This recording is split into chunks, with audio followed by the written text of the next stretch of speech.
আজ বিয়ে হয়েছে অরির, যাকে ভালোবাসাতে দূরে থাক দু চোখে সহ্য করতেই পারত না, আজ সেই ব্যক্তিই তার স্বামী। এটা ভেবে নিজের ভাগ্যের উপর তাচ্ছিল্য ওর হাসি হাসি। সেই যে জোর জবস্তির বিয়েটা কিছুতেই মানতে পারছে না, তার কষ্ট হচ্ছে, ভীষণ কষ্ট হচ্ছে। নিজের ভালোবাসার মানুষটিকে বিয়ের আসরে একা ফেলে রেখে অন্য কাউকে বিয়ে করে নেওয়ার মতো কষ্টের আর কিছু নেই। বুকটা হাহাকার করে উঠছে, তীব্র ব্যথায় শ্বাস নিতেও কষ্ট হচ্ছে তার। সে কিভাবে নিজের পরিবারের সামনে দাঁড়াবে? যাকে বিয়ের প্রতিশ্রুতি দিয়েছিল তার সামনে এই বেইমান চেহারা নিয়ে কিভাবে মুখোমুখি হবে? আদৌ সবার সামনে যাওয়ার অধিকার রয়েছে তো? এতক্ষণ নিশ্চয়ই গর্ভবতী লোকজনের সামনে তার পরিবারের মান সম্মান চলে গিয়েছে। আচ্ছা, তার না হওয়া প্রিয় মানুষটা এখন কি করছে? তাকে কি না পেয়ে পাগলের মতো পুরো শহরে হন্য হয়ে খুঁজে বেড়াচ্ছে, নাকি মেনে নিয়েছে সে অন্য একজনের সঙ্গে পালিয়ে এসেছে? নিশ্চয়ই এখন তাকে সবাই বেঈমান নামক শব্দের উপাধি দিয়ে ফেলেছে। নিজের এই নতুন জীবনটাকে মানতে বড্ড কষ্ট হচ্ছে যে তার দম বন্ধ হয়ে আসতেছে। সে কি ভেবেছিল আর কি হয়ে গেল? জীবনে যদি সবচেয়ে বেশি কাউকে ঘৃণা করে থাকে তাহলে সেটা হচ্ছে তার সদ্য স্বামী হওয়া পুরুষটাকে। সে কিছুতেই মেনে নিতে পারছে না ওই নিকৃষ্ট মানুষটা তার স্বামী। বিয়ে নামক শব্দের সঙ্গে সব মেয়েদের ইমোশনাল জড়িত থাকে। কেউ কেউ চেনা মানুষটার সঙ্গে সারা জীবনের জন্য জড়িয়ে পড়ে, আবার কেউ কেউ অচেনা অজানা কারোর সঙ্গে জড়িয়ে পড়ে। বিয়েটা শব্দটা অনেকের কাছে সুখ, অনেকের কাছে দুঃখ। ঠিক তেমনি তার কাছে এই বিয়ে এক নরক যন্ত্রণা। বিয়ে নিয়ে কত আশা, আনন্দ, স্বপ্ন, আনন্দ, ইচ্ছে ছিল তার, কিন্তু জাস্ট একটা ভুলের জন্য আজ তাকে পস্তাতে হচ্ছে। কিন্তু তখন তার হাতেও কোনো উপায় ছিল না। পরিস্থিতিটাই এমন ছিল যে নিজের ছোট বোনের সম্মান রক্ষার জন্য তাকে ওইসব করতে হয়েছে। আজ তার প্রিয় মানুষটির সাথে বিয়ে হওয়ার কথা ছিল, কিন্তু এক দমকা হাওয়ায় সব কিছু উলট পালট হয়ে গেল। সেই সাথে সাথে তার জীবনটাও এলোমেলো করে দিল। এসব ভেবে দু হাতে মুখ চেপে ধরে ফুপিয়ে কান্না করে দিল এবং ভাবতে লাগলো তার কাটানো রঙিন দিন ও মুহূর্তগুলো। শহরের সেরা টপ 10 জন বিজনেসম্যানদের একজন নামকরা বিজনেসম্যান, চৌধুরী ইন্ডাস্ট্রির একমাত্র চেয়ারম্যান মিস্টার আরহাম চৌধুরী। ওনার ওয়াইফ মিসেস মারিয়ানা চৌধুরী, বড় মেয়ে আরিয়ানা চৌধুরী ওরফে ওরিও, ছোট মেয়ে অনন্যা চৌধুরী। এই নিয়ে ছোট্ট ফ্যামিলি তাদের। মাম্মা, পাপা, কই তোমরা? দেখো, কিন্তু তোমাদের আগে দেখবো, নয়তো চোখই খুলবো না সারাদিন। উফ, সরি আপু, তুমি আজও লেট। ফট করে চোখ দুটো মেলে তাকায় অরি এবং দেখতে পেলে ড্রয়িং রুমে ফাফার কোলের মাথা রেখে সোফায় শুয়ে থেকে দাঁত কেলাচ্ছে অনু।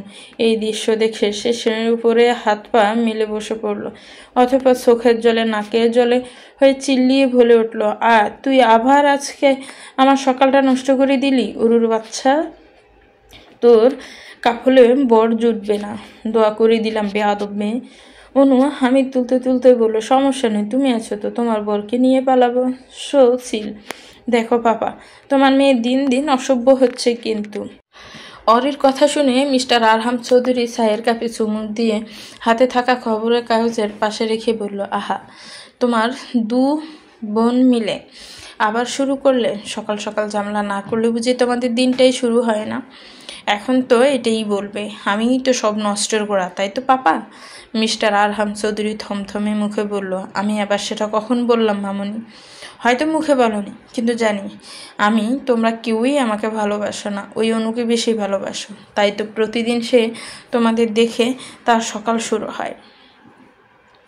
অনু পাপার কোল থেকে মাথা তুলে সোজা হয়ে বসে চোখ দুটো ছোট ছোট করে বলল, আপু, তুমি দিন দিন হিংসুটে হয়ে যাচ্ছ কিন্তু।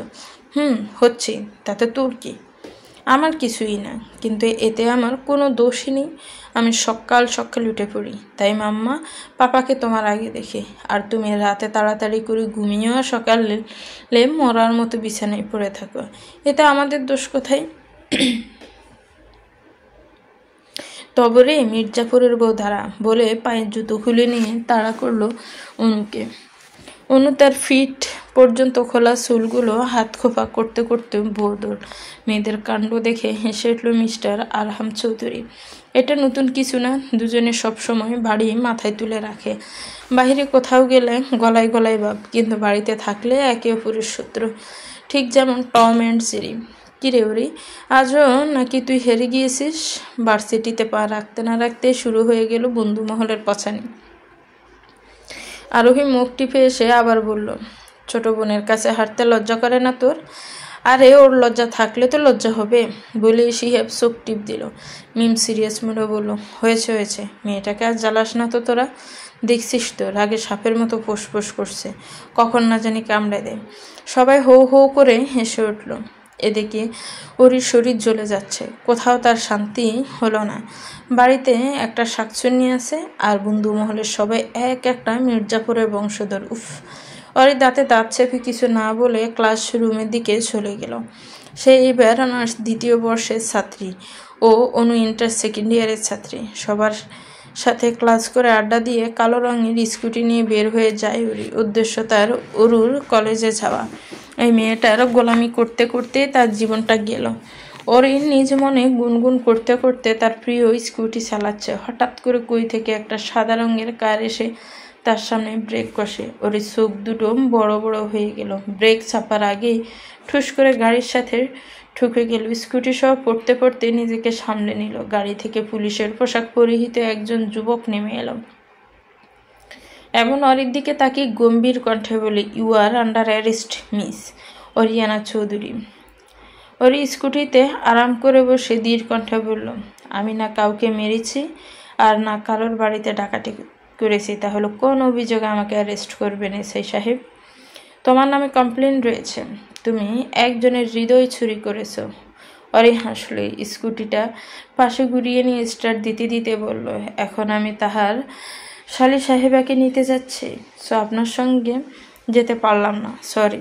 অরি চলে যেতে চাইল, তাকে বাধা দিল। অরি কপাল কুঁচকে আশেপাশে তাকালো। নির্জন রাস্তা হয় তেমন একটা মানুষজন নেই, শুধু কয়েকটি চলন্ত যানবাহন ছাড়া। অরি যুবকটির দিকে তাকিয়ে বলল, এইভাবে রাস্তায় একা একটি মেয়েকে বিনা কারণে দাঁড় করিয়ে রাখার জন্য কিন্তু আপনার নামে মামলা ঠুকে দিব, মিস্টার সৌরভ মির্জা।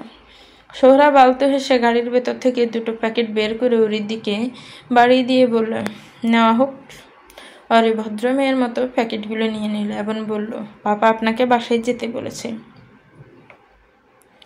আশা করছি কথাটা রাখবেন। অবশ্যই। হবু শ্বশুরকে বলে দিও আজ রাতে তার হবু মেয়ে জামাই আসতেছে ওনার বাড়িতে।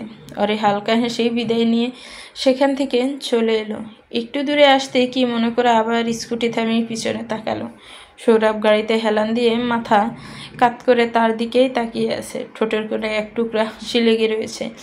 এই লোকটার হাসি মাখা মুখটা দেখতে মারাত্মক সুন্দর লাগে ওরির। ইচ্ছে করে তার সামনে ওইভাবে বসিয়ে রাখতে সবসময়। ওরি এক গাল হেসে একটু জোরেই বলল, ভালোবাসি, খুব ভালোবাসি এসআই সাহেব। বলে অরি আর এক মুহূর্তের জন্য অপেক্ষা না করে চলে গেল। এদিকে সৌরভ বুকে হাত দিয়ে চোখ বন্ধ করে হাসল। এই মেয়েটির মধ্যে কি আছে সে জানে না, কিন্তু এটুকু জানে এই মেয়েটি তার প্রাণ। বেঁচে থাকার একটি সুন্দর অংশ। হোক না হাঁটুর বয়সী মেয়ে, সমস্যা নেই তার। সে যে বড্ড বাজেভাবে এই মেয়েটির সাথে জড়িয়ে গিয়েছে। জাস্ট আর 1 মাস, তারপরেই এই মেয়েটাকে সারা জীবনের জন্য নিজের করে নেবে, নিজের অর্ধাঙ্গিনী রূপে আপন করে নিবে। সোহরাব হেসে গাড়িতে উঠে সেখান থেকে চলে গেল। তারা দুজনে জানলই না তাদের মাঝে তৃতীয় ব্যক্তিও সেখানে উপস্থিত ছিল, যার শকুনের ন্যায় দৃষ্টিতে সব কিছু তীক্ষ্ণভাবে পরখ করছিল। অতঃপর সোয়াল শক্ত করেন দাঁত কিরমির করে বলল, I am back mister Arham Chowdhury. এইবার আপনার সুখের লাইফ হারাম করে দেওয়ার দায়িত্ব আমার। After all you are my one only চাচা। অরিবনের কলেজের সামনে এসে স্কুটি দাঁড় করায় এবং অপেক্ষা করতে লাগলো অনুর বেরিয়ে আসার জন্য। ঠিক 5 মিনিট পর অনু বের হয়ে এলো, সঙ্গে 2জন বান্ধবীও রয়েছে। তারা 3জনেই ওরির সামনে এসে থামলো। অনু বোনকে দেখে হাসি মুখে বলল, চলো আপু, ফুচকো বেলপুরি খাই। অরি হাত ঘড়ির দিকে এক পলক তাকিয়ে ধীর কণ্ঠে বলল, আজ নয় অনু, অন্যদিন তোদের ট্রিট দিব, আই প্রমিস। নো আপু, আজকেই খাবো, এই চল। বলে অনু বান্ধবীদের নিয়ে রাস্তার পার হতে লাগলো। অরির ভীষণ রাগ হলো। এই মেয়ে কখনোই তার একটা কথাও মানতে চায় না। সবসময় সে যা বলে তার ঠিক উল্টোটাই করে। ইচ্ছে তো করছে এখানেই ফেলে চলে যেতে, কিন্তু সেটাও করতে পারবে না। বাড়িতে যদি তাকে একা ঢুকতে দেখে তাহলে মাম্মা চিল্লি করবে। আফটার অল ছোট মেয়ে বলে কথা। সে যেমন তার পাপার আদরের দুলালি, ঠিক তেমন অনুও মাম্মার আদরের দুলালি। অবশ্য তাকেও অনেক ভালোবাসে। আর এসব ভেবে ফুস করে একটা নিঃশ্বাস ফেলে স্কুটি স্টার্ট দিয়ে রাস্তার ওই পাশে ফুচকাওয়ালার দোকানের সামনে গিয়ে থামলো। অনু বান্ধবীদের সঙ্গে ফুচকা বেলফুরি খেতে ব্যস্ত। উরি কালো রঙের হেলমেটটি খুলে স্কুটার হাতের উপর রেখে এগিয়ে এলো। তার এখন এসব খেতে ইচ্ছে করছে না, তাই সে একটা কোন আইসক্রিম নিয়ে খেতে শুরু করলো। ও আশেপাশে চোখ বুলাতে লাগলো, আর কেন জানি মন বলছে কেউ তাদের ফলো করছে, কিন্তু আশেপাশে তেমন কাউকে চোখে পড়লো না। মনের ভুল ভেবে অতটাও মাথা কামালো না। আর ফুচকা খাওয়া শেষ হলে ওরি সবার বিল দিয়ে দিল। অনু বান্ধবীদের বিদায় দিয়ে বোনের পিছনে এসে বসে পড়ল। ওরি হেলমেট পরতে পরতে বলল, আজ রাতে উনি আসবেন বাড়িতে, সে একদম দুষ্টুমি করবি না বলে রাখলাম। অনু মুচকি হেসে বোনের কোমর জড়িয়ে ধরে পিঠে মাথা রেখে বলল, টেনশন করো না আপু, আমি একদম গুডগার্ল হয়ে থাকবো। বিকেল পেরিয়ে সন্ধ্যা হয়ে এসেছে। মিসেস মারিয়ানা চৌধুরী কিচেনে রান্নাবান্না করছেন। মিস্টার আরহাম চৌধুরী আজ তাড়াতাড়ি অফিস থেকে চলে এসেছে। অনু সুন্দর দেখে রেড রঙের সালোয়ার কামিজ পরে ড্রয়িং রুমে গুড়গুড় করছে ও মাঝে মধ্যে দোতলার দিকে তাকাচ্ছে।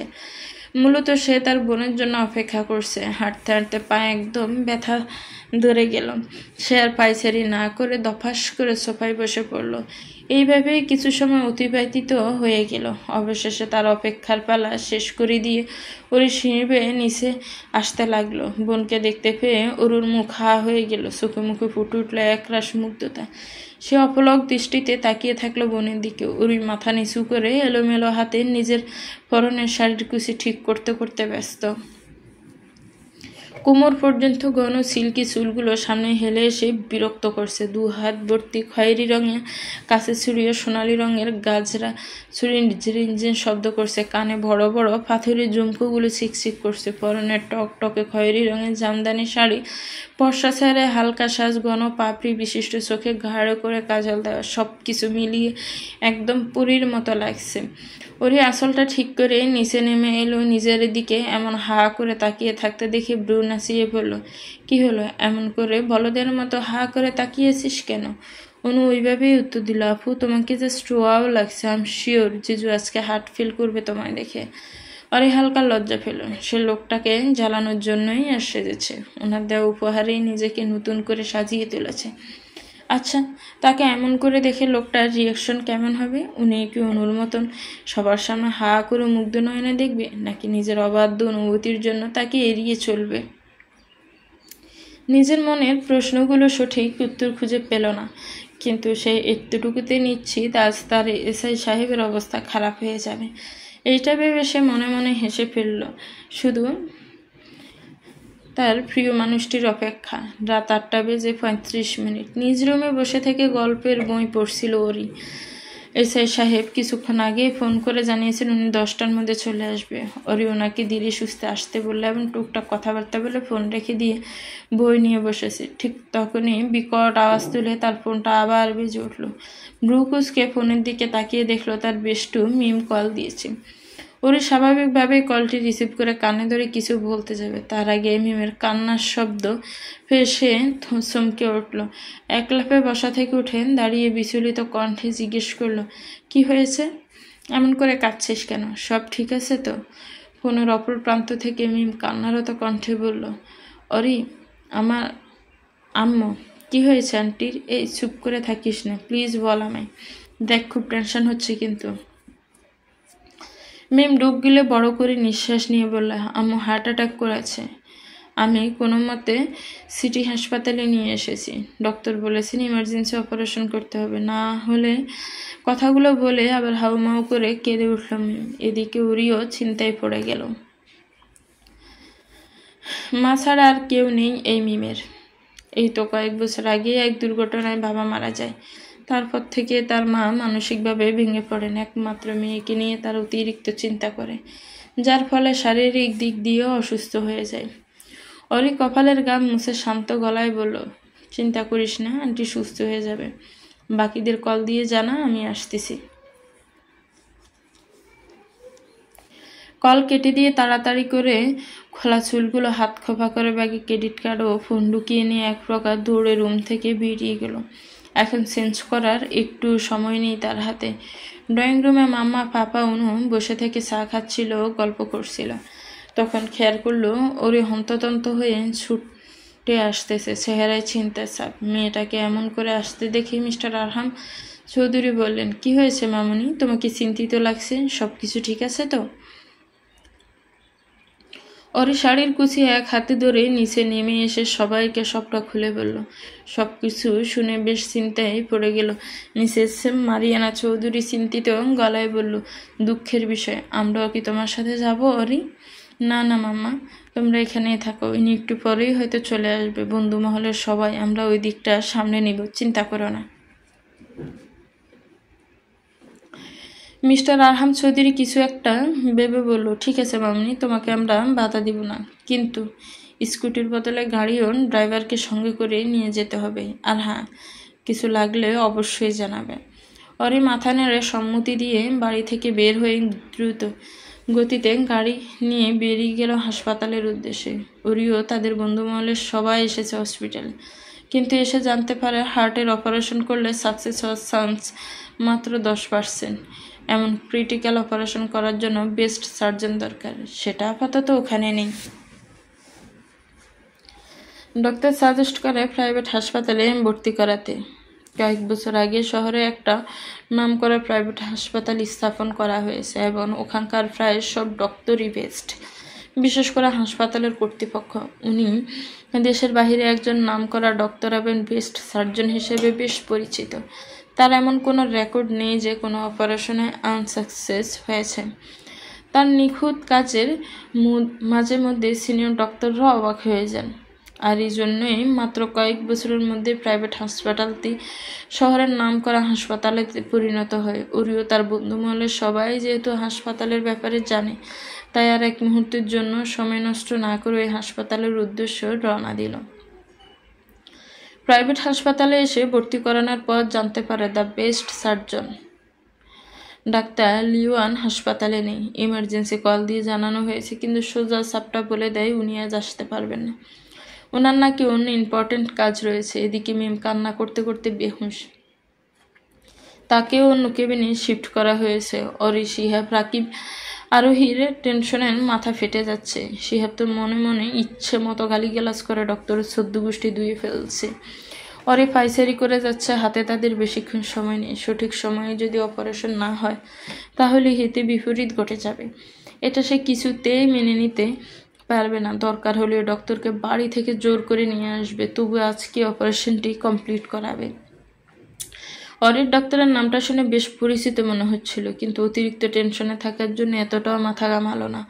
আর সময় নষ্ট না করে রাকিব আরোহীকে নিয়ে এখানে থাকতে বলে শিহেবকে নিয়ে বেরিয়ে গেল।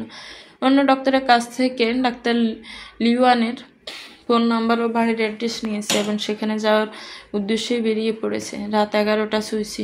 অরিও হিসাব একটা ক্লাবের সামনে দাঁড়িয়ে রয়েছে, দুজনে চোখে মুখে রাগের ছাপ।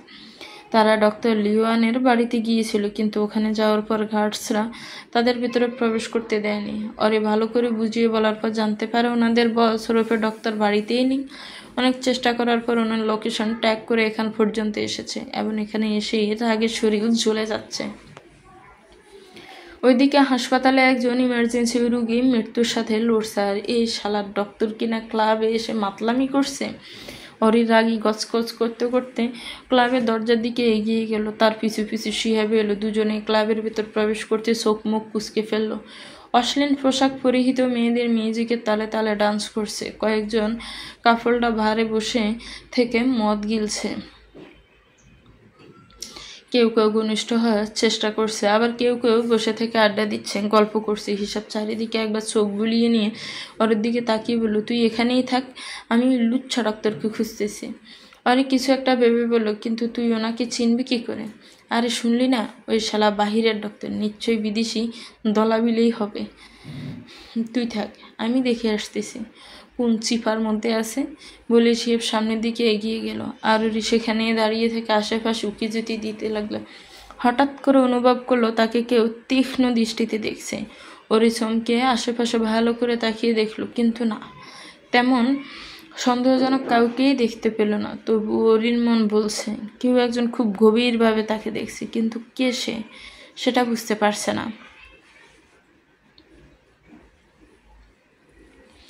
আরে মিস্টার লিও, আপনি এখানে? লিও নামটা কানে আসতেই চমকে উঠে ডান দিকে ঘুরে তাকালো ওরি। বড় বড় ফা ফেলে ভেতরে এগিয়ে গেল এবং দেখলো কয়েকজন গার্ডস ও ব্যক্তি দাঁড়িয়ে থেকে কথাবার্তা বলছে। ওরি ঠিক চিনতে পারলো না এদের মধ্যে কে ডক্টর লিওয়ান, কিন্তু এইটুকু নিশ্চিত যে এদের মধ্যে কেউ একজন। সে আর না দাঁড়িয়ে তাদের সামনে চলে গেল এবং জিজ্ঞেস করলো, আপনাদের মধ্যে কে ডক্টর লিওয়ান? হঠাৎ করে ক্লাবের মধ্যে শাড়ি পরিহিত একজন রমণীকে দেখে লোকগুলি কিছুটা অবাকই হলো বটে। কেউ কেউ তো দূরে থেকেই চোখ দিয়ে গিলে খাচ্ছে। ওরি সেগুলোতে পাত্তা না দিয়ে আবার গম্ভীর কণ্ঠে বলল, কি হলো, চুপ করে আছেন কেন? বলুন কে ডক্টর? ওরির কথা শুনে একজন যুবক ধীর পায়ে এগিয়ে আসতে আসতে বলল, ডক্টরের কি প্রয়োজন সুন্দরী? আমি আছি তো। ওরিন ঘাবড়ে গেল। ছেলেটার মতিগতি ভালো লাগছে না তার, একদম নেশাখরের মতো লাগছে। সে শুকনো ডুবগুলির পিছনে সরে যেতে যেতে অসহায় কণ্ঠে বলল, আমি জানি ডাক্তার লিওয়ান আপনি এখানেই রয়েছেন, প্লিজ সাড়া দিন। আপনার হাসপাতালের বেডে একজন মা মৃত্যুর সঙ্গে লড়াই করছে। ঠিক সময় অপারেশন না হলে অনেক বড় ক্ষতি হয়ে যাবে। উনি ছাড়া যে তার মেয়ের আর কেউ নেই এই পৃথিবীতে। আপনার দোহাই লাগে, প্লিজ মেয়েটাকে এতিম করে দিবেন না, প্লিজ।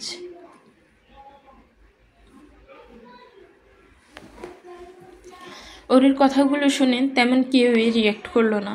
তো অনেকটাই অবাক হয়ে গেল।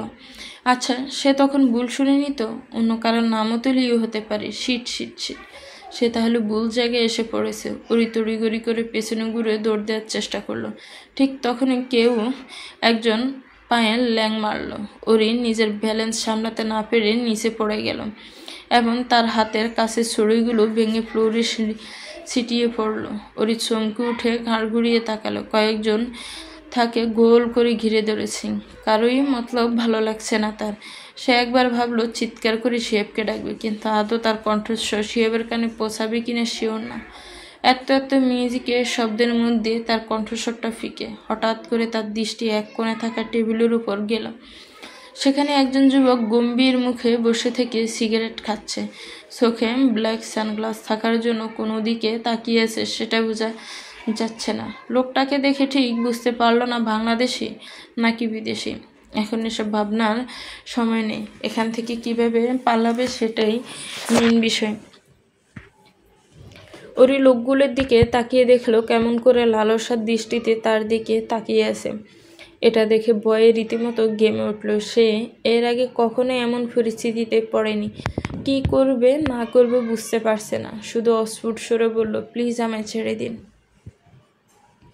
যুবকগুলো ওর কথা শুনে হেসে উঠল। একজন তো বলেই উঠল, দৌড়লাম না, ছুলাম না, আর বলছে ছেড়ে দিব। ওর নিজের উপর ভীষণ রাগ হচ্ছে। কেন যে ভালো করে না শুনে এখানে এদের মাঝে এলো। সে পই পই করে মানা করেছিল ওখান থেকে কোথাও না যেতে, কিন্তু নিজে নিজে মাতব্বরি করে এখন বাজেভাবে ফেসে গেল। ওরই অসহায় চোখে এদিক সেদিক তাকাচ্ছে, খুব করে চাচ্ছে কেউ এসে তাকে সাহায্য করুক, কিন্তু কেউই এগিয়ে এলো না। বরং ড্রিঙ্কসের গ্লাস হাতে নিয়ে তামাশা দেখছে। ওরি আবার এই অদ্ভুত দেখতে যুবকটির দিকে তাকালো। শালার বেড়া, তাকে সাহায্য করা বাদ দিয়ে চুপচাপ ড্রিঙ্কস করছে। ওরি অসহায় চোখে তাকিয়ে বলল, প্লিজ হেল্প মি। অচেনা যুবকটি যেন এতক্ষণে এটা শোনার জন্যই অপেক্ষা করছিল। হাতের গ্লাসটা টেবিলের উপর রেখে গম্ভীর কণ্ঠ বলল, ব্যথা হয়। এমন পরিস্থিতিতে এমন জবাব শুনে ওরির মাথা গরম হয়ে গেল। সে রেগে মেগে চিল্লিয়ে মুখ ফসকে বলে উঠল, কেন বে, চোখে কম দেখিস নাকি? দেখতে পাচ্ছিস না আমি কেন সাহায্য চাচ্ছি? সে ভেবেছিল লোকটা বাংলা জানে না, দেখতে একটু বিদেশি বিদেশি মনে হচ্ছিল, তাই শুদ্ধ বাংলা ভাষায় নিজের ক্ষোভ ঝেড়ে দিল। কিন্তু তাকে অবাক করে দিয়ে লোকটা বলে উঠল, I wanted to help, but the choice of words completely ruin the vibe. Guys, you all just carry on with your work. No more disturbal. So just enjoy it. ওর এই কথাগুলো শুনে অবাক দৃষ্টিতে তাকিয়ে থাকলো। গোল করে ঘিরে ধরা লোকগুলো যেন একটু বেশি উৎসাহিত পেল। তাদের মধ্যে একজনের হতে মদের বোতল ছিল, সেটা নিয়ে ওরির কাছে এগিয়ে এসে মাথায় ঢেলে দিল। মুহূর্তের মধ্যে ওরির পুরো শরীর ভিজে গেল। তাদের মদের গন্ধে ফেটে নাড়িভুড়ি বেরিয়ে আসার উপক্রম। আর ওরি সহ্য করতে না পেরে দুহাত মুখ ডেকে ফুঁপিয়ে কেঁদে উঠল। সেই প্রথম এমন জঘন্য পরিস্থিতিতে পড়েছে। নিজেকে আজ বড্ড অসহায় লাগছে। লোকগুলো ধীরে ধীরে এগিয়ে আসতে লাগলো। ওরি দু হাতে শাড়ি খামছে ধরে নিচে বসা অবস্থায় পিছিয়ে যেতে লাগলো। সবার চোখে মুখে হিংস্রতা ফুটে উঠেছে। অতিরিক্ত টেনশন ভয়ে ওরি আর নিজেকে সামলাতে পারল না। জ্ঞান হারিয়ে টাইলযুক্ত ফ্লোরে ঢুলে পড়ে গেল।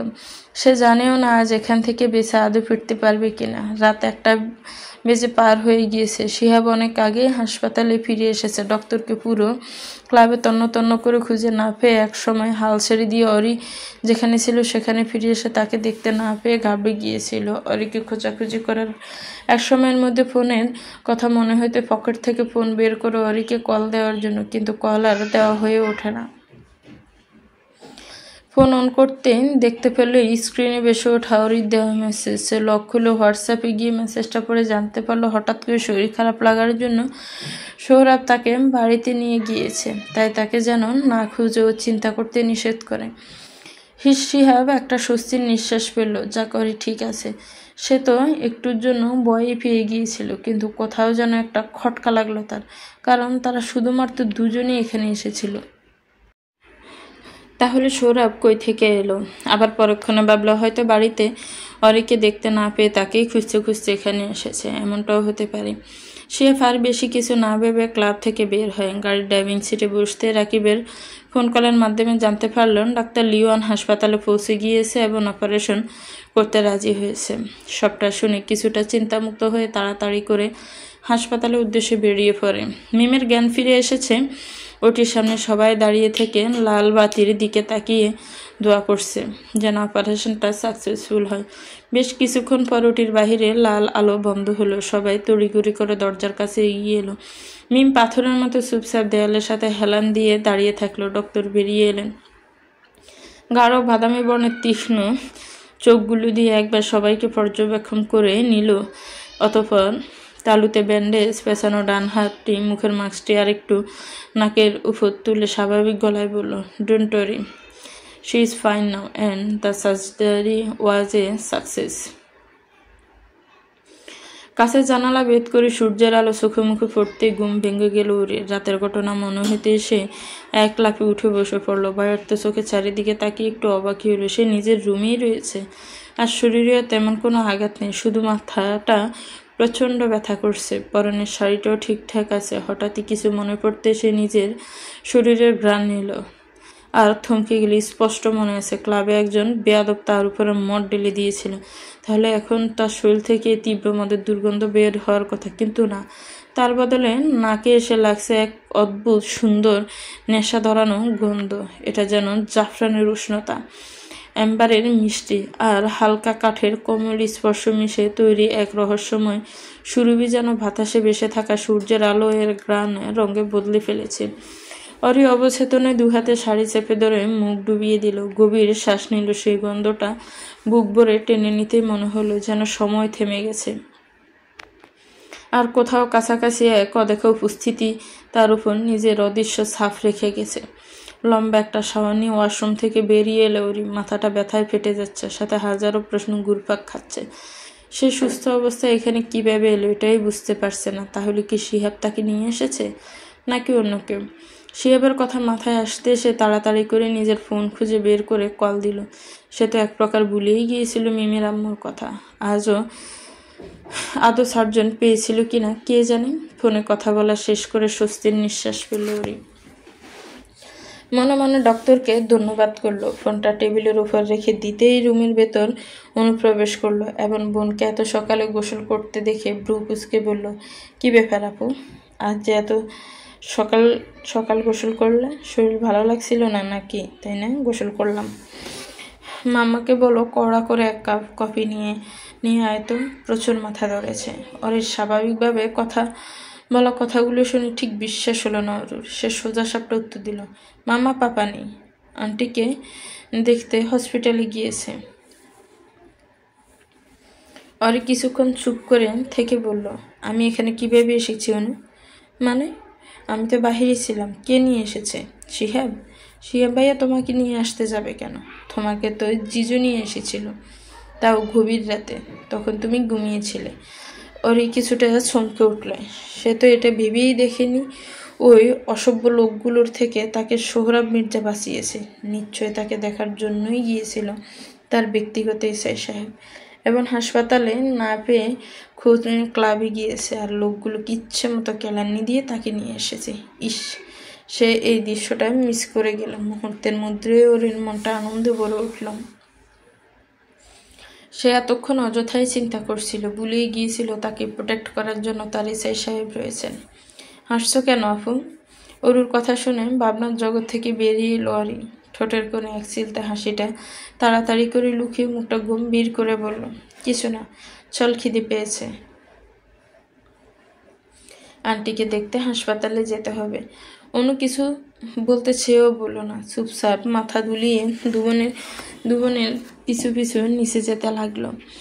দুবনে একসঙ্গে ব্রেকফাস্ট শেষ করলো। অরি মাথা ব্যথার জন্য একটা পেন কিলার খেয়ে নিয়ে গ্লাস টেবিলের উপর রেখে মুখ মুছে পিছনে ঘুরতে দেখতে পেল অনু চোখ দুটো ছোট ছোট করে তাকিয়ে রয়েছে। ছোট বোনের চোখের ভাষা বুঝতে পেরে স্বাভাবিক গলায় বলে উঠল, নেগেটিভ চিন্তাভাবনা মাথায় থেকে জেরে ফেল, নাহলে মাথা ফাটিয়ে দিব বেয়াদব।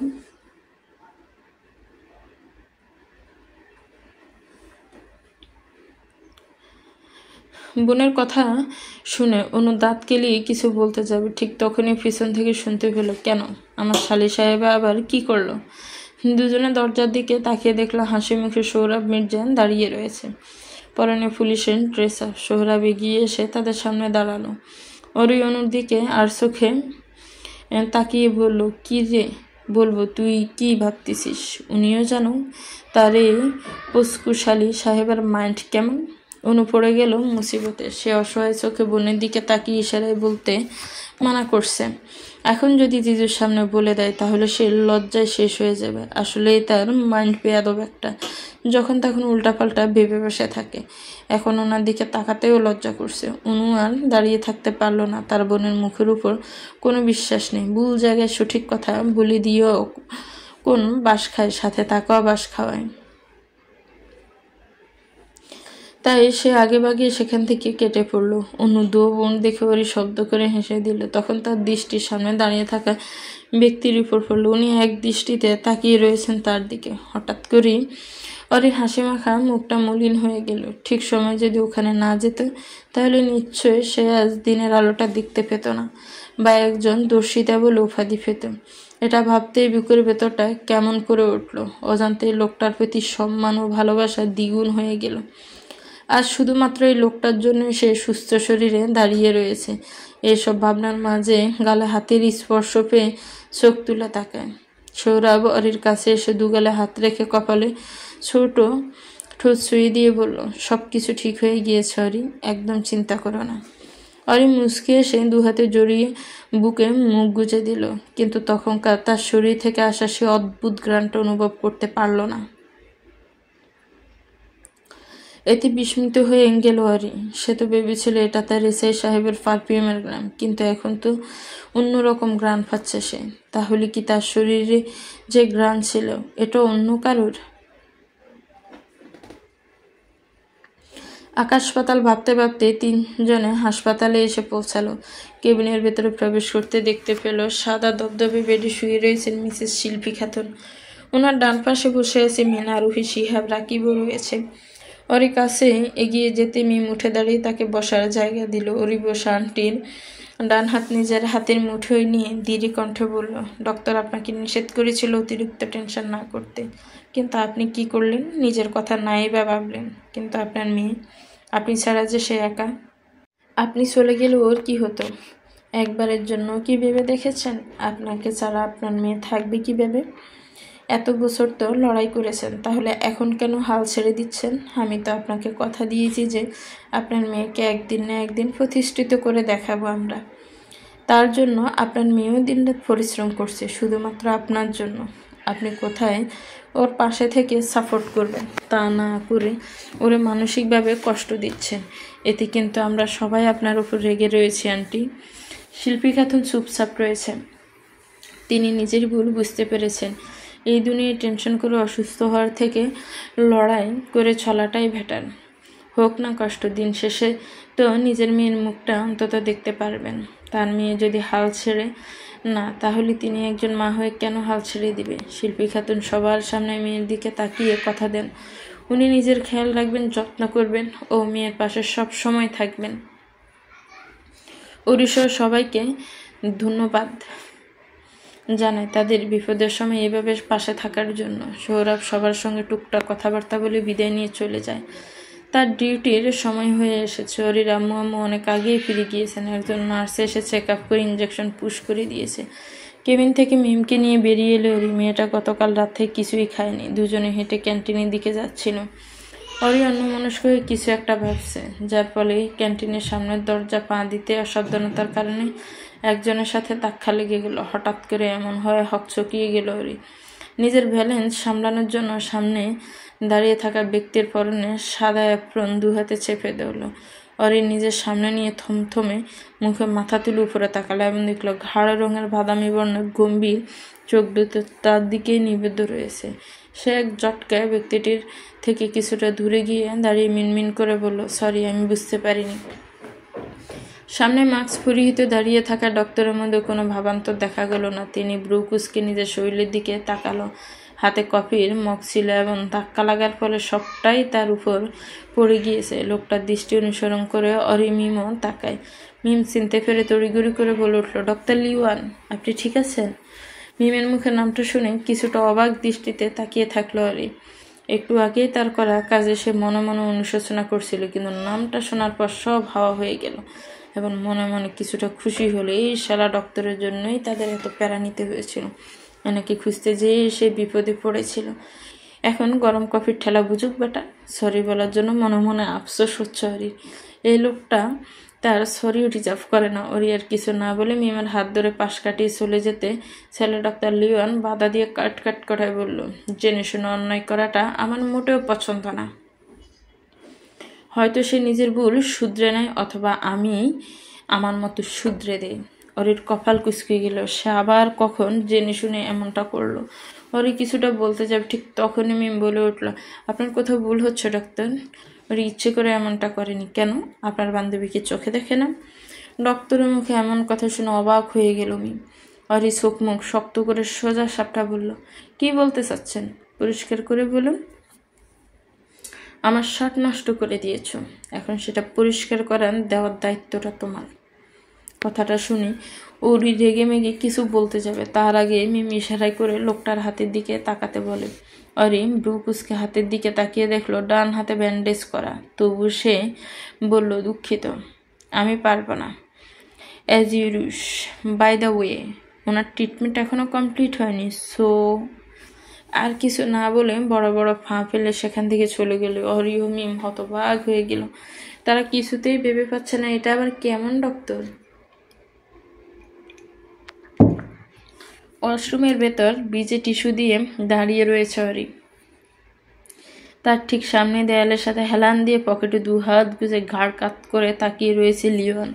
অরির প্রচুর অসহ্য লাগছে, সাথে রাগও হচ্ছে, কিন্তু উপায় নেই কিছু বলার। তখনও যদি সেই লোকটাকে সাহায্য করার সুযোগ পায়, তাহলে ওই দিন শুধু আসলে ফেরত দিবে। তাকেও চেনে না, সে কি জিনিস। অরি বিরক্তির মুখ নিয়ে এগিয়ে সে ভিজা টিস্যু দিয়ে লিওনের পেটের উপরে শার্টের দিকটা পরিষ্কার করে দিতে লাগলো। হঠাৎ করে তার নাকে পারফিউমের কড়া গ্রান যেতে সে চমকে উঠল। নিজের মনের ভুল ভেবে সে আরেকবার ভালো করে গ্রান নিল। না, সে ভুল নয়, কিন্তু এটা কি করে সম্ভব? তার শরীরে যে সুগন্ধি ছিল সেটাই লোকটার শরীরে কি করছে? একদম হুবহুব, যেন এই লোকটাই তার সমস্ত অস্তিত্ব জুড়ে ছিল। অরি অবিশ্বাস্য চোখে লিওনের দিকে তাকালো, অস্ফুটে বলল, কে আপনি? লিয়ান কিছু না বলে আস্তে করে মুখের মাস্কটা নামিয়ে ফেলল। অরি ভয়ে পিছিয়ে গেল, চোখে মুখে বিস্ফোরণের ছাপ। সে নিজের চোখে বিশ্বাস করতে পারছে না এই ডক্টর লিওন নামক ব্যক্তি আর কেউ নয়, বরং ক্লাবের সেই লোকটা যে কিনা তাকে সাহায্য করা বাদ দিয়ে উল্টে বেয়াদব ছেলেগুলোকে তার দিকে লেলিয়ে দিয়েছিল। সবচেয়ে বেশি এটা ভেবে অবাক হচ্ছে এই লোকটা সবকিছু জানার পরেও তাহাকে সাহায্য করে না দিয়েছিল নিজের পরিচয়। এই অসভ্য লোকটাকে ডক্টর ভাবতেও ঘৃণা হচ্ছে ওর। সেই ঘৃণিত দৃষ্টি নিক্ষেপ করে বলল, রাতে যে কাজটা করতে পারেননি এখন সেটা করার জন্য নিশ্চয়ই আমাকে এখানে নিয়ে আসা হয়েছে। ছি, আপনি যে একজন ডাক্তার এটা ভাবতেও ঘৃণা হচ্ছে আমার। ট্রাস্ট মি, আপনার মন মানসিকতা যে এতটা জঘন্য হবে সেটা কল্পনাও করতে পারিনি। লিওয়ান সোজা হয়ে দাঁড়িয়ে গম্ভীর কণ্ঠে বলল, আমি কখনো কারোর ঋণ রাখি না, আর না কাউকে রাখতে দেই। ধরে নাও অজান্তেই তুমি আমার ঋণটা শোধ করে দিলে। কথাগুলো বলে দরজা খুলে হনহন করে বেরিয়ে গেল। আর ওরে সেখানেই বেকুবের মতো দাঁড়িয়ে থাকলো। তার মাথায় কিছুই ঢুকছে না। লিওয়ান কিসের ঋণের কথা বলে গেল বুঝতে পারছে না। তার জানা মতে সে কখনোই এই লোকটা থেকে কোনো সাহায্য নেয়নি বা তাকে কোনো সাহায্য করেনি, বরং তাকে বিপদে ফেলেছে। তাহলে কিসের কথা বলেছিল? এই লোকটা আদৌ কিছু করেছিল নাকি ভালো সাজার জন্য ডব মারছে? বিকেলের দিকে ওরি ও অনু হসপিটাল থেকে বাড়িতে এলো। দুজনেই অনেকটাই ক্লান্ত। ফ্রেশ হয়ে কিছুক্ষণ ঘুমিয়ে নিয়েছে। মিস্টার আরহাম চৌধুরী অফিসে রয়েছেন ও মিসেস মারিয়ানা চৌধুরী বাড়িতে রয়েছে। ওরি ঘুম থেকে উঠতে উঠতে প্রায় রাত হয়ে গিয়েছে। রুম থেকে গুমো গুমো চোখে বের হয়ে সিস্টি বেয়ে নিচে নামতে সব ঘুম ছুটে গেল। বিস্মিত হয়ে দাঁড়িয়ে থাকলো। তার চোখের সামনে ডাক্তার লিওয়ান সোফায় পায়ের উপর পা তুলে আরামে বসে আছে। পাশে মিস্টার আরহাম চৌধুরী গম্ভীর মুখ করে বসে আছে। পিছনে মারিয়ানা মুখ কালো করে দাঁড়িয়ে আছে। ওনাকে দেখা গেল না কোথাও। হঠাৎ করে ওনাকে নিজের বাড়িতে দেখে রেগে গেল ওরি। দ্রুত পায়ের কাছে এগিয়ে এসে তর্জনী তুলে কাট কাট গলায় বলল, আপনার সাহস কি করে হলো এখানে আসার? ডাক্তার লিওয়ান ওর দিকে এক পলক তাকে গম্ভীর কণ্ঠে বললে, লিওয়ান কখনো কোনো কাজ অসম্পূর্ণ রাখে না মিস অরিয়ানা।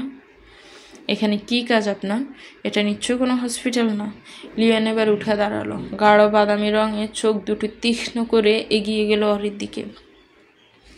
এতে বরকে গেল অরি। লিওয়ান অরির ঠিক সামনে এসে একটু উঁচুকে ফিসফিসে বলল, প্রফেশনাল জগৎ ছাড়াও আমার আরেকটি ভিন্ন জগৎ রয়েছে, সেটা খুব শীঘ্রই দর্শন করাবো। By the way teddy bear, তুমি ঠিক আগের মতোই রয়ে গেছো। I am so impressed. লিওয়ান কথাগুলো বলে মুস্কি হেসে মিস্টার আরহাম চৌধুরীর দিকে তাকিয়ে বলল, so see you again, that's enough for today, বাদ বাকি নেক্সট টাইম। বলে আর কোনো দিকে না তাকিয়ে বড় বড় ফাঁ ফেলে চলে গেল। এদিকে ওরে পুরোটাই শকড হয়ে গিয়েছে। অপরিচিত কোনো ব্যক্তির মুখে তার ছোটবেলার নিকনেম শুনে মুখের বাসা হারিয়ে ফেলেছে। সে মনে মনে টেডি বিয়ার নামটা কয়েকবার আওড়ায়। তার এখনই স্পষ্ট মনে আছে এই নামে শুধু মাত্র একজনই তাকে ডাকে, আর সেটা হচ্ছে তার। ওরে নিজের প্রশ্ন করতে চমকে উঠল। হ্যাঁ, সে ঠিক ধরেছে। ঝামেলার মধ্যে নামটা তো সে ভুলেই গিয়েছিল। এই জন্যেই তো ওই লোকটার নাম এত ছেনা ছেনা লাগছিল। ওরে হঠাৎ করে মিস্টার আরহাম চৌধুরীর দিকে তাকিয়ে অস্ফুট স্বরে বলল, পাপা, উনি কি মিস্টার লিওয়ান চৌধুরী? মিস্টার আরহাম চৌধুরী দীর্ঘশ্বাস ফেলে ছোট্ট করে জবাব দিল। সেটা শুনে কয়েক মুহূর্তের জন্য সব কিছু ভুলে গিয়ে ওরই দরজার দিকে দৌড়ে যেতে লাগলো, কিন্তু দরজার বাহিরে পা রাখতে পারলো না। তার আগেই মিস্টার আরহাম চৌধুরী এসে শক্ত করে হাত চেপে ধরে বলল, কোথায় যাচ্ছ? ওরই একবার হাতের দিকেও বাকিদের দিকে তাকিয়ে বলল, ভাইয়ের? কিসের ভাইয়া? কার ভাইয়া? ভুলে যেও না তোমার কোনো ভাই নেই। দমক শুনে আচমকাই কেঁপে উঠল হরি। পাপার দিকে শান্ত চোখে তাকিয়ে বলল, ছিল পাপা, আমার ভাই ছিল। মিস্টার আরহাম চৌধুরী মেয়ের হাত ছেড়ে দিয়ে ভেতর থেকে দরজা লাগিয়ে দিতে দিতে বলল, ছিল, কিন্তু এখন নেই তো। আর কার জন্য তুমি তোমার ভাইকে হারিয়েছো সেটা নিশ্চয়ই ভুলে যাওনি। ওরে কিছুক্ষণের জন্য থমকে যায়। সেই যে ঘটনাগুলো এত বছর একটু করে ভুলে যাওয়ার চেষ্টা করেছিল আজ আবার তাজা হয়ে গেল। ছোটবেলা সেই ভয়ানক স্মৃতি মনে হতে কেঁদে উঠল ওরি। মিসেস মারিয়ানা চৌধুরী মেয়ের কাছে এগিয়ে আসতে চাইলে স্বামীর চোখের ইশারা আর এলো না। মিস্টার আরহাম চৌধুরী ওরির দিকে তাকিয়ে বলতে শুরু করলেন, সবার মতো আমাদেরও একটা সুখী পরিবার ছিল। তোমার মতো আমারও বড় ভাই ছিল। ছেলে মেয়েদের নিয়ে আমাদের ভরপুর সংসার ছিল। মা সেই ছোটবেলায় আমাকে এতিম করে রেখে যায়। বাবা যতদিন ছিল পরিবারটা ততদিন সুখে ছিল, কিন্তু বাবা চলে যাওয়ার পরপরই কেমন জানি সব কিছু এলোমেলো হয়ে গেল। পরিবারটা এক নিমিষে শেষ হয়ে গিয়েছে, আর এর পিছনে শুধুমাত্র ওই উন্মাদ ছেলেটাই ছিল। ওর জন্য আমি আমার বড় ছেলে, ভাই ভাবি, ছোট্ট বাঘনিকেও হারিয়েছি। ওর নিজ হাতে আমাদের সুখের পরিবারটা ধ্বংস করেছে। আর আজ কিনা তুমি ওই জানোয়ারটার কাছেই যাচ্ছিলে। শোনো মেয়ে, ভুলে যেও না তোমার প্রিয় মানুষদের রক্তে ওই পশুটার হাত রঙিন হয়ে আছে। কথাগুলো যেন কাটা গায়ে নুনের ছিটা দেওয়ার মতো হয়েছে। ওরে চিৎকার করে বলে উঠলো, ভুলিনি, কিচ্ছু ভুলিনি আমি। ওই লোকটা আমার হাসি খুশি পরিবারকে শেষ করে দিয়েছে। সবাইকে হারিয়েছি তার জন্য। আমি ওনাকে শুধুই ঘৃণা করি। হ্যাঁ, আমি ওনাকে ঘৃণা করি। আই রিয়েলি হেট হিম। কয়েকদিন পর আষাঢ় মাসের আবহাওয়াটা একদম ভালো নাই। এই ভালো নয় তো এই খারাপ। হুটহাট আকাশ গোলাটো হয়ে বর্ষণ শুরু হয়ে যায়। ঝিপঝিপ বৃষ্টির কারণে অনেকেই বিরক্ত হয়ে গিয়েছে। যথাযথ সময়ে স্কুল, কলেজ, ভার্সিটি ও কর্মস্থলে যাতায়াত করতে পারছে না। ঠিক তেমন আজকের দিনটাও সেই দুপুর থেকে এদিক একই হারে বৃষ্টি হচ্ছে, থামাথামির কোনো নামগন্ধ নেই। এদিকে অনু কলেজ শেষে বান্ধবীর বাড়িতে এসে বিপাকে পড়ে গিয়েছে। বড় মুখ করে বলেছিল সন্ধ্যার মধ্যে বাড়ি ফিরে আসবে, কিন্তু এই ঝড়ের কবলে পড়ে সেটা আর করতে পারছে না। সে একটু বৃষ্টি কমতেই রিয়াকশন করে বেরিয়ে পড়েছিল বাড়ির উদ্দেশ্যে, কিন্তু হঠাৎ করে মাঝ রাস্তায় এসে ঝড় বৃষ্টি শুরু হয়ে যায়, যার ফলে সে ওখানেই আটকে গেল। একটা বন্ধ দোকানের টিনের ছাউনির নিচে জুবুথুবু হয়ে দাঁড়িয়ে থেকে নিজেকে ইচ্ছে মতো গালি দিতেছে। মাতব্বরি করে এই বৃষ্টির মধ্যে বের হওয়াটা এখন হাড়ে হাড়ে টের পাচ্ছে। সন্ধ্যা এলো মাম্মা, তবুও অনু ফিরল না। কতবার করে বারণ করলাম এখন আবহাওয়ার মাঝে কোথাও না যেতে, কিন্তু তোমার মেয়ে আমার কোনো কথাই কানে তোলে না। গাড়ি নিয়ে যেতে বললাম, সেটাও শুনলো না। ওরই বকবক করতে করতে নিচে নেমে এলো। এই মেয়েটা তাকে শান্তিতে একটু থাকতে দেয় না। বাহিরে গেছে, উনি আর চিন্তায় মরছে সে। এখন নিশ্চয়ই ওই মহারানীকে নিতে যেতে বলবে মাম্মা। এছাড়া তার কাজই বা কী আছে? কলেজ শেষে নিয়ে এসো, বান্ধবীর বাড়ি থেকে নিয়ে এসো, ওখান থেকে নিয়ে এসো বলে তার মাথার সব পোকা বের করে দেয়। আজকে শুধু ওই গাড়তারা মেয়েকে হাতের নাগালে ফাঁক, তারপর বোঝাবে বড় বোনকে অকারণে জ্বালানোর ফল টক জাল না মিষ্টি। অনু মাঝ রাস্তায় এসে আটকে গিয়েছে। তোমাকে লোকেশন দিচ্ছি, গাড়ি ড্রাইভারকে নিয়ে তাকে নিয়ে এসো। মিসেস মারিয়ানা চৌধুরী রান্নাঘর থেকে কথাগুলো বললেন। সেটা শুনে মুখ দিয়ে শব্দ বের হলো অরির। সে কোথায় ভেবেছিল এমন ওয়েদারে বেলকুনিতে বসে গরম গরম চা খাবে, তা না এখন বাহিরে যেতে হবে। ফোনের টুংটাং শব্দে ভাবনার জগৎ থেকে বেরিয়ে এলো। ফোনের স্ক্রিনের দিকে একবার তাকিয়ে জোরে নিঃশ্বাস ফেললো। অতঃপর বোনকে নিয়ে আসতে সদর দরজার দিকে বেরিয়ে গেল। ওদিকে অনু নির্জন রাস্তার পাশে চায়ের দোকানে কাঁপা কাঁপা শরীরে দাঁড়িয়ে থেকে বোনের জন্য পথছে অপেক্ষার প্রহর গুনতে লাগলো। চলবে তো ভিউয়ার্স, গল্পটা কেমন লেগেছে একটু কমেন্টস করে জানাবেন। গল্পটা কিন্তু অনেক ইন্টারেস্টিং। গল্পটা আপনারা যদি চান তাহলে নেক্সট পার্ট দেব। ভালো থাকবেন, সুস্থ থাকবেন, আমার চ্যানেলের সাথেই থাকবেন। আল্লাহ হাফিজ, আসসালামু আলাইকুম।